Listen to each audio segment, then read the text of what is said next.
નમસ્કાર, ગ્રાઉન્ડ રિપોર્ટમાં આપનું સ્વાગત છે। હું છું આપની સાથે સંધ્યા। ખેડૂતોને હાશકારો થાય તેવા સમાચાર લઈને આવ્યા છે। 10 દિવસ બાદ ચોમાસાને લઈને એક રાહતના સમાચાર મળ્યા છે કે ગણતરીના કલાકો બાદ ચોમાસું નવસારીને છોડી આગળ વધશે અને આવનારા અઠવાડિયામાં તો આખા રાજ્યમાં વાવણી લાયક વરસાદ પણ થઈ જશે।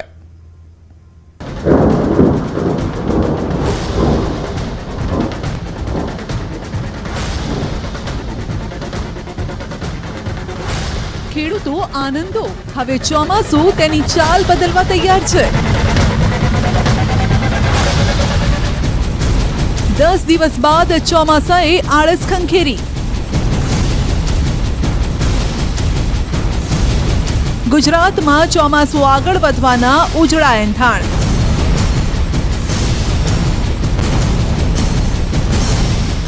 जूने गुजरात में पधरामणी करी अने एक ज जग्याए स्थिर थयेलुं चोमासुं हवे एवी गति पकड़शे के झाल्युं नहीं रहे। छेल्ला 10 दिवस भले नवसारी में चोमासाए थाक उतार्यो, पण हवे आवनारा 10 दिवस एवी रफ्तार पकड़शे के मेघराजा आखा राज्य में फरी वळशे।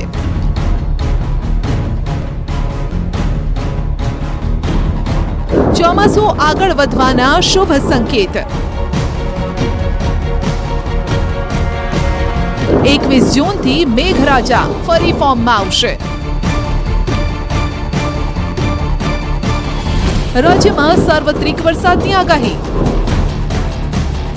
पण हवे फरीथी 20 तारीख पछीथी पाछुं सक्रिय थाय तेवी शक्यताओ देखाय छे अने 20 तारीख पछीथी ચોમાસું सक्रिय थाय એટલે 21 जून थी लईने 25 जून वच्चे सार्वत्रिक अने सारा वरसादना राउंडनी शक्यताओ देखाई रही छे।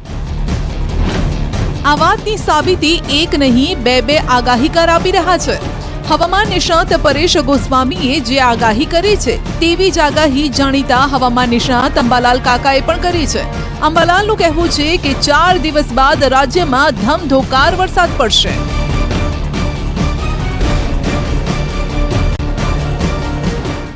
तारीख 24 થી 26 માં ગુજરાતમાં વરસાદ થવાની શક્યતા રહે છે અને दक्षिण गुजरातना भागों सूरत वगैरह भागों में तो आजथी वरसाद थवानी शक्यता रहे छे। बंगाळ उपसागरनो भेज गुजरातमां वरसाद लावशे।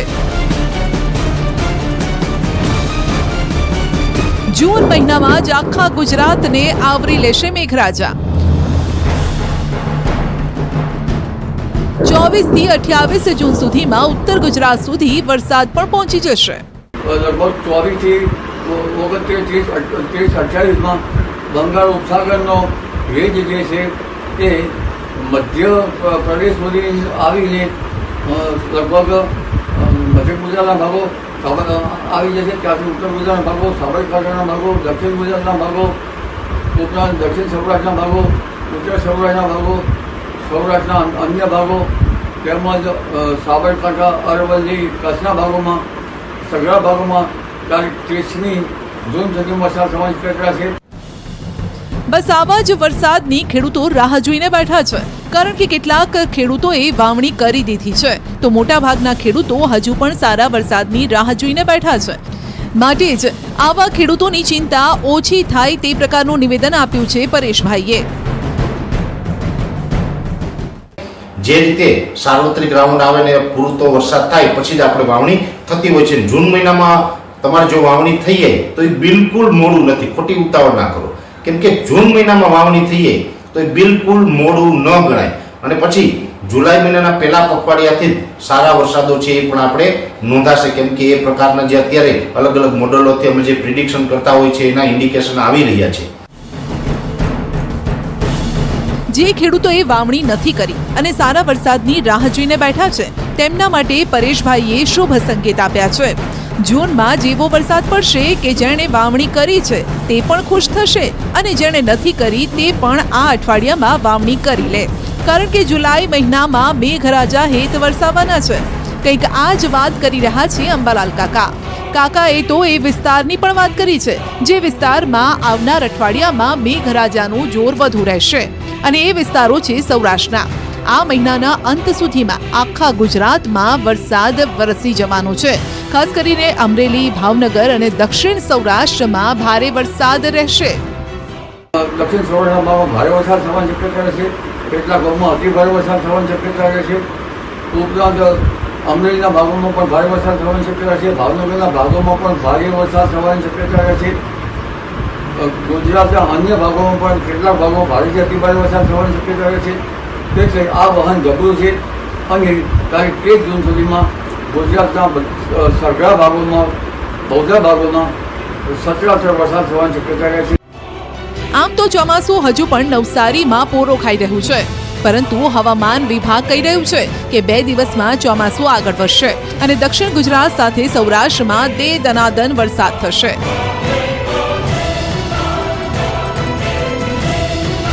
હવામાન વિભાગે આજે દક્ષિણ ગુજરાતમાં ભારે વરસાદની આગાહી કરી છે. આગામી 2 દિવસ માછીમારોને દરિયો ન ખેડવા પણ સૂચના અપાઈ છે. તો વલસાડ, દમણ, દાદરાનગર હવેલીમાં ભારે વરસાદની આગાહી છે. પવનની ગતિ પણ 40 થી 45 કિલોમીટર પ્રતિ કલાકની રહેવાની શક્યતા છે. આ દરમિયાન સૌરાષ્ટ્ર અને ઉત્તર ગુજરાતમાં હળવાથી મધ્યમ વરસાદી છાંટા પડશે. આવતીકાલે અમદાવાદમાં પણ મધ્યમ વરસાદની આગાહી છે. मानसून जो प्रवेश किया था वो नवसारी तक अभी भी स्थिति वहीं बनी हुई है और जो अभी जो बारिश हो रही है वो एक साइक्लोनिक सर्कुलेशन नॉर्थ गुजरात पे बना हुआ था, जिसके कारण कल जो दमन और वलसाड़ में हैवी रेनफॉल रियलाइज हुआ था और आज के लिए भी दमन, दादरा नगर और वलसाड़ के लिए हैवी रेनफॉल की वार्निंग है और डे 4 के लिए भी वलसाड़, दमन और दादरा नगर के लिए हैवी रेनफॉल की वार्निंग है. ભલે હજુ ચોમાસું જામ્યું નથી, પરંતુ તેની અસર જરૂર વર્તાઈ રહી છે. દક્ષિણ ગુજરાતમાંથી નુકસાનીના સમાચાર સામે આવ્યા. વલસાડના કાંઠા વિસ્તારોમાં બુધવારે મોડી રાત્રે ભારે પવન સાથે વરસાદ ખાબક્યો. પવનની ગતિ એવી હતી કે જમીન સાથે જોડાયેલા વીજ થાંભલાઓ પણ ઉખડી ગયા. કેટલાક વિસ્તારોમાં વીજ પુરવઠો ખોરવાયો. આ તોફાની માહોલમાં કાંઠા વિસ્તારમાં કોસંબા, દીવાદાંડી અને વિષ્ણુ મંદિર આસપાસના વિસ્તારમાં વીજ થાંભલા જમીનથી ઉખડી જમીન પર જ આડા પડી ગયા. જે બાદ વલસાડ ગ્રામ્ય વિસ્તારની જેબીની ટીમો પણ દોડતી થઈ ગઈ. ભારે જહેમત બાદ વીજ પુરવઠો યથાવત કરવામાં આવ્યો. ક્યાંક વરસાદ આવ્યો છે તો નુકસાની છે, તો ક્યાંક વરસાદ નથી આવ્યો તેને લઈને ચિંતા. ચોમાસું વહેલું બેસવાની હવામાન વિભાગની આગાહી બાદ ઘણા ખેડૂતોએ વહેલી વાવણી કરી. અરવલ્લી જિલ્લામાં પ્રથમ વરસાદ બાદ જ ખેડૂતોએ ચોમાસું વાવણી કરી છે. કેટલાક વિસ્તારોમાં મગફળીનું વાવેતર કરાયું, પરંતુ વાવેતર બાદ વરસાદ ખેંચાયો છે, જેણે ખેડૂતોની ચિંતા વધારી છે. સમયસર વરસાદ ન આવે તો બિયારણ નકામું જવાની ખેડૂતોને ભીતિ છે. આ સાલ શરૂઆતમાં એક વરસાદ સારો થઈ ગયો, પણ એ વરસાદ થઈ ગયા પછી બધા ખેડૂતોએ વાવેતર પણ કરી લીધું. જે મારું પોતનું 7 વીઘામાં વાવેતર કરેલું છે, પણ હવે સંજોગો વરસાદ ખેંચાણો એટલે હવે અત્યારે બિયારણ બગડે એવી સ્થિતિમાં મુકાયા છીએ. મોંઘા ભાવના મગફળીનું બિયારણ અને અતિશય ભાવ અને મોંઘી દવાઓનો ઉપયોગ કરીને ખેડૂતોએ અત્યારે વાવણી કરી છે અને વરસાદ ખેંચાતો ખેડૂત ખૂબ જ મુશ્કેલીમાં મુકાઈ ગયો છે. અને જો વરસાદ 10 દિવસ લેટ આવશે તો બિયારણ એ નિષ્ફળ જાય એવી પરિસ્થિતિ અત્યારે હાલ સર્જાયેલી છે. અને ગયા વર્ષે ખૂબ સારું ઉત્પાદન થયું હતું, પણ આ સાલ વરસાદ ખેંચાવાના કારણે એ ખેડૂત ખૂબ મુશ્કેલીમાં છે. ખાસ કરીને જિલ્લામાં પ્રથમ તબક્કામાં જ 2500 હેક્ટર કરતાં વધુ જમીનમાં મગફળી અને કપાસ જેવા પાકનું વાવેતર થયું છે. જ્યાં કૂવા અને બોર છે તેવા વિસ્તારના ખેડૂતોને ઓછી ચિંતા છે, પરંતુ જ્યાં પાણીની વ્યવસ્થા જ નથી. આકાશી ખેતી પર જે ખેડૂતો નિર્વાહ કરે છે તે ખેડૂતો હાલ આકાશ તરફ મીટ માંડીને વરસાદની રાહ જોઈ રહ્યા છે. પાકોનું વાવેતર કરવામાં દ્રશ્યો તમને બતાવી દઈશ કે મગફળીના ખેતરમાં હાલ ઉપસ્થિત છે. આપણે દ્રશ્યો જોઈ શકો છો કે જે પ્રકારે વાવેતર કરવામાં આવ્યું 10 દિવસ થઈ ચૂક્યા છે. આ સંજોગોમાં 10-12 દિવસ અગાઉ જે વરસાદી ઝાપટું પડ્યું વાવેતર કરી દેવામાં આવ્યું. આશા એ કે હવે વરસાદ પડશે, પરંતુ ઉપર કાળા ડિબાંગ વાદળો છે, પરંતુ વરસાદનું એક ટીપું પણ અહીં પડતું નથી. 2018થી અત્યાર સુધીમાં સૌથી મોડો વરસાદ અત્યારે જોવા મળી રહ્યો છે, કારણ કે છેલ્લા 5 થી 6 વર્ષમાં સૌથી મોડો વરસાદ અત્યારે હાલ જિલ્લામાં છે. આવા જ ખેડૂતોની ચિંતા કરી છે સરકારે. અરવલ્લીના માલપુરના વાત્રક ડેમમાંથી પાણી છોડાયું. સિંચાઈ વિભાગે ડાબા કાંઠાની કેનાલમાં 85 ક્યુસેક પાણી છોડ્યું છે. પાણી છોડાતા બાજરી, જુવાર, ઘાસચારાના પાકને ફાયદો થશે. માલપુર, બાયડ, ધનસુરા તાલુકાના 2500થી પણ વધુ ખેડૂતોને તેનો લાભ મળશે. મુરઝાતા પાકને જીવનદાન મળતા ખેડૂતો પણ ખુશ છે. 2 દિવસ બાદ જમણા કાંઠાની કેનાલમાં પણ 40 ક્યુસેક પાણી છોડવામાં આવશે. જો કે ત્યાં સુધીમાં વરસાદ પણ પહોંચી જવાનો છે, એટલે ખેડૂતોને કદાચ ડબલ ફાયદો પણ મળી શકે છે.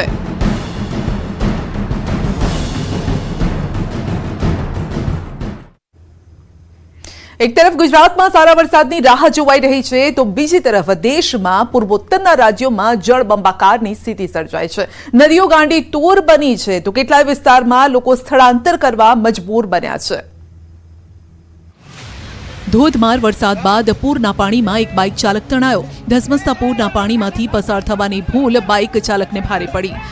પૂર્વોત્તર ભારતમાં હાલ ભારે અને અત્યંત ભારે વરસાદથી હાહાકાર મચી ગયો છે. અસમના 15 જિલ્લામાં પૂરની સ્થિતિનું નિર્માણ થયું છે. આ દ્રશ્યો અસમના બોંગાઈ ગામના છે, જ્યાં 20 વર્ષના એક યુવાને પોતાનું બાઇક ભયાનક જળ પ્રવાહમાં ઘુસાડ્યું. બેલેન્સ ન જળવાયું અને બાઇક ચાલક પાણીમાં ખાબક્યો. આ જોઈને આસપાસમાંથી લોકો બચાવવા માટે દોડ્યા. જો કે બચાવવા દોડ્યો એ વ્યક્તિ પણ તણાવા લાગ્યો. અત્યંત જોખમી સ્થિતિનું નિર્માણ થયું. બાઇક ચાલકનો જીવ જઈ શકે એ સ્થિતિ સર્જાઈ, કારણ કે પાણીનો પ્રવાહ ખૂબ જ પ્રચંડ હતો. બાદમાં દોરડું મંગાવીને માંડ બાઇક ચાલકને બહાર કાઢવામાં આવ્યો અને બાઇકને પણ બહાર કઢાયું. અસમના કામપુરમાં પણ ભયંકર પૂરની સ્થિતિનું નિર્માણ થયું છે. 19 જેટલા ગામમાં પૂરના પાણી ભરાયા છે. વરસાદની તીવ્રતામાં ઘટાડો થયો છે, પરંતુ પૂરના પાણી હજુ પણ ઓસર્યા નથી. ઠેર ઠેર પાણીનો ધસમસતો પ્રવાહ જોવા મળી રહ્યો છે. રોડ રસ્તા પર પાણી ભરાઈ જતા કેટલી જગ્યાએ વાહન વ્યવહાર ખોરવાયો. મેઘાલયમાં અત્યાર સુધીમાં 40 ઇંચથી વધુ વરસાદ ખાબકી ચૂક્યો છે. અહીં અનેક વિસ્તારમાં પૂરના પાણી ભરાયા. સ્થાનિક નદીઓ બેફામ બની. પાણીનો ધસમસતો પ્રવાહ જોવા મળી રહ્યો છે. ભારે વરસાદ અને ગોલપારાના અનેક વિસ્તારમાં પાણી ભરાયા અને લોકોની મુશ્કેલી વધી. જાણે કે દરિયો હોય તેવી સ્થિતિનું નિર્માણ થયું. હજુ પણ મેઘાલયમાં ભારેથી અતિ ભારે વરસાદની સંભાવના છે, કારણ કે અસમ અને મેઘાલય નજીક જ એક સાયક્લોનિક સર્ક્યુલેશન સ્થિર થયું છે. વરસાદના અલર્ટના પગલે સ્થાનિકો ચિંતામાં મુકાયા છે, કારણ કે અનેક જગ્યાએ રોડ પર પાણી ભરાવાના કારણે સંપર્ક કપાયો. એવામાં જો વધુ વરસાદ પડે તો સ્થિતિ વધુ વણસી શકે છે. રાજસ્થાનના ધોલપુરમાં મેઘરાજાએ તોફાની બેટિંગ કરી.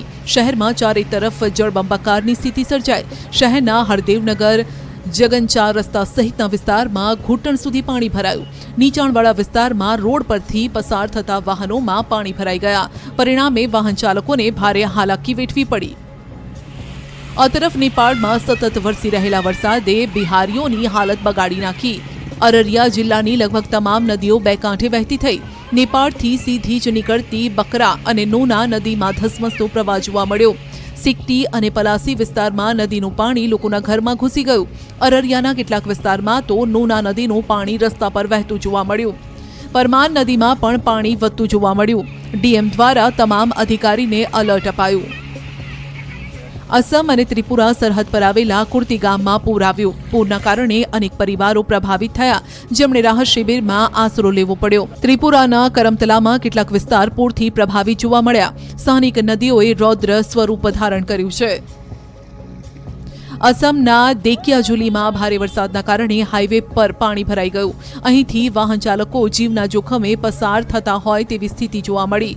તંત્ર દ્વારા લોકોને પૂરના પાણીમાં ઉતરીને જોખમ ન ખેડવા સૂચના અપાઈ, કારણ કે આ રીતે વાહનો પસાર કરવાથી કોઈનો જીવ પણ જઈ શકે છે. આ તરફ જૂનાગઢમાં ફરી એકવાર રાજકીય વાતાવરણમાં ગરમાવો આવ્યો છે. ગરમાવો ત્યારે આવ્યો જ્યારે ખુદ સાંસદે જાહેર મંચ પરથી ધમકી ભર્યા શબ્દો વાપર્યા. શું બોલ્યા સાંસદ? કોને ધમકી આપી અને ધમકી આપ્યા બાદ કોંગ્રેસે શું સવાલો ઉઠાવ્યા? જુઓ ગ્રાઉન્ડ રિપોર્ટનો અહેવાલ.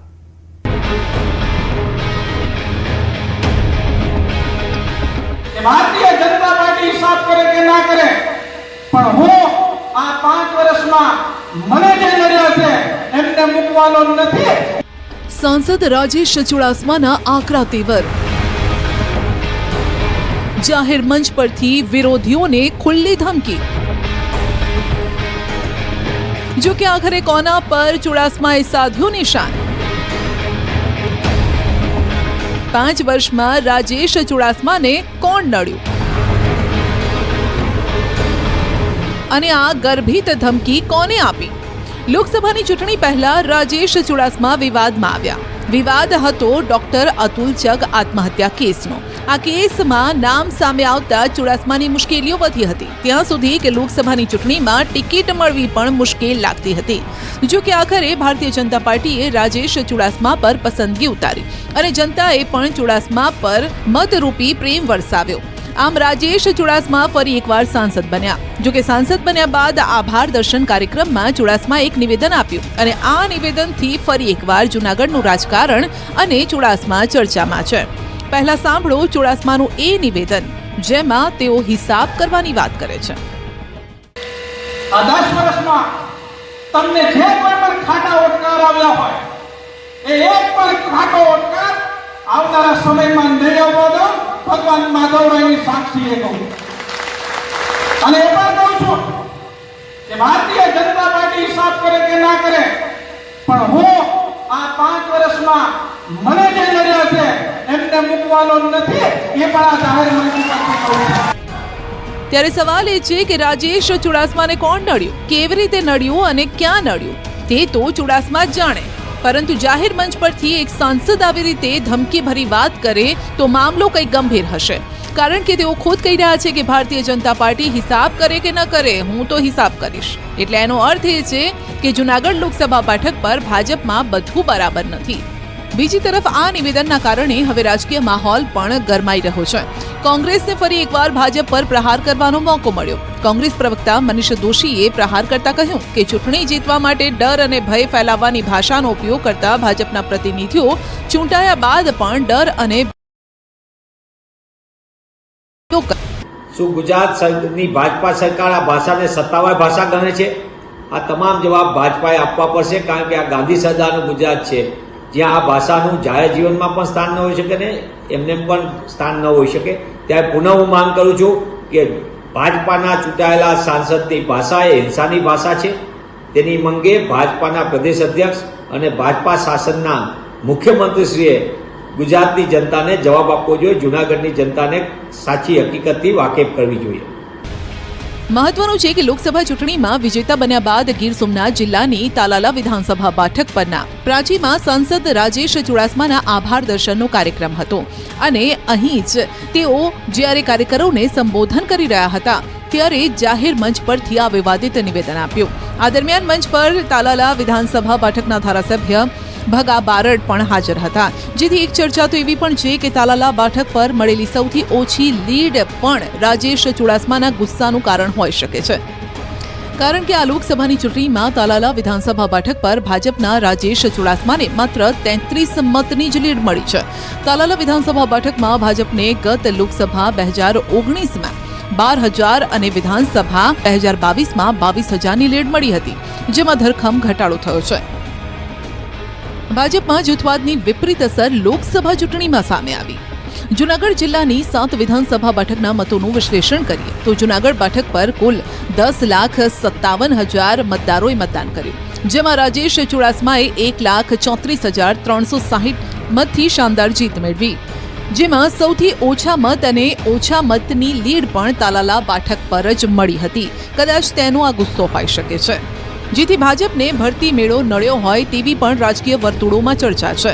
2019ની લોકસભાની ચૂંટણીમાં તાલાલા વિધાનસભાના ધારાસભ્ય ભગા બારડ કોંગ્રેસના ધારાસભ્ય હતા, એટલે કે રાજેશ ચુડાસમાની સામે હતા, અને છતાં તાલાલા વિધાનસભા બેઠક પર 12,000 જેટલી લીડ મળી હતી। ત્યારબાદ ભગા બારડ પક્ષપલટો કરી ભાજપમાં જોડાયા।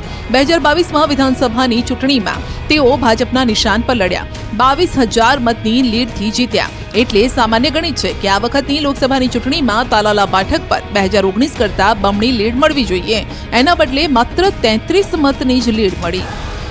આમ ભાજપ ભગા બારડને શક્તિશાળી અને વોટ બેંકવાળા નેતા સમજતી હતી તે ધારણા ખોટી સાબિત થઈ।